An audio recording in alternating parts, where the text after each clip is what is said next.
আমি এসেছি আজকে নদী ধারে। কিসের জন্য আর কেন এসেছি সেটাও তোমাদেরকে বলবো, আর তোমরাও দেখো চারিপাশটা কেমন লাগছে।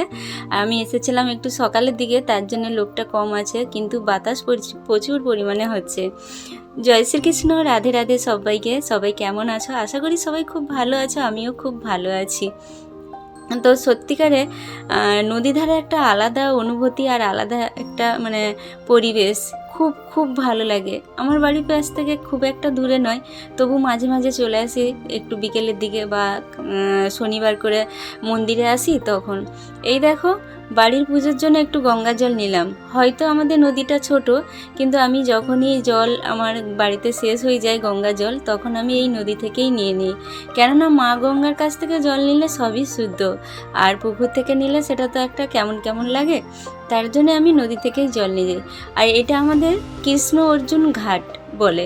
তো খুব সুন্দরভাবে এইবারে রেলিং দিয়ে দিয়েছে, খুব ভালো লাগছে আর সুন্দর করে সাজিয়েছে। তো রাত্রে লাইটিংটা তো আরও সুন্দর, সেটা না দেখলে তোমরা বিশ্বাস করবে না। যারা যারা দেখেছো তারা তো অবশ্যই জানো যে কেমন লাগে। তো খুব তাড়াতাড়ি করছিলাম, কেননা বাড়ি ফিরতে হবে আর কাজও ছিল।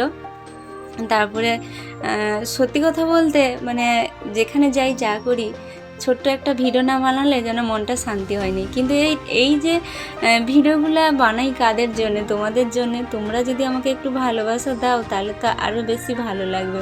হ্যাঁ, আমি জানি আমার ক্যামেরার কোয়ালিটিটা একদমই ভালো না, ক্যামেরাটা ভালো নয়, হয়তো আমি ঠিকঠাক মতন সবার মতন গুছিয়ে কথা বলতে পারি না, বা ভালো করে এডিটিং করতে পারি না, কিছুই পারি না। কিন্তু তবু মনে হয় আমি একদিন না একদিন সব কিছু শিখে যাব। চেষ্টা করছি তোমাদের সবার কাছ থেকে দেখে দেখে শেখার, আর খুব ভালোও লাগছে। সত্যি এটাকে একটা কাজের জায়গা, যে সত্যি একটা কাজের জায়গা। আর এই যে দেখো, একসঙ্গে অনেকগুলা কাজ করেছি। তো কর্তামশাই খুব কষ্ট হচ্ছে, কেননা এক হাতে সিলিন্ডার ধরে রেখেছিল আর বসেছিল, যেহেতু আমি জলটা আনতে গেছিলাম, তার জন্য ওর খুব কষ্ট হচ্ছিল। আর একই সঙ্গে অনেকগুলো কাজ নিয়ে বেরিয়েছি, তো তার জন্য সব কিছুটা কমপ্লিট করে বাড়ি ফিরতে হবে। তো এখন তো জানো গ্যাসের সমস্যাটা প্রচুর হয়েছিল, তা মোটামুটি এখন ঠিকঠাক হয়ে গেছে। ভিডিওটা আমার অনেক দিনের, কিন্তু দিতে দেরি হয়ে গেল। তো এই গ্যাসটা আনার পরে তারপরে আবার বুকিং করেছিলাম, সেই গ্যাসটা আমার বাড়িতে পৌঁছে দিয়েছে। খুব ভালো লাগলো যে আর আনতে যেতে হলো না, আর এক্সট্রা কোনো পয়সা নেয়নি, গ্যাসটা যে বাড়িতে পৌঁছে দিয়ে গেছে।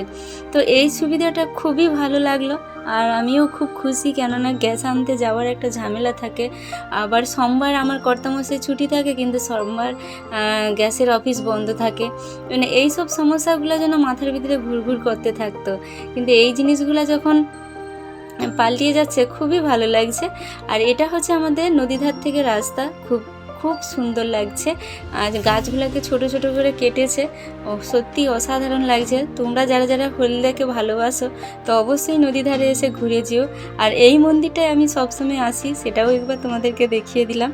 যাই হোক, ভিডিওটা কেমন লাগছে অবশ্যই জানিও।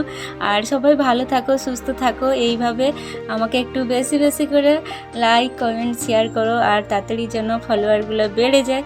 তো যত ফলোয়ার বাড়বে তত আমার ভিউজ বাড়বে, লাইক, কমেন্ট সব কিছু বাড়বে। সবই তোমাদের উপরে নির্ভর।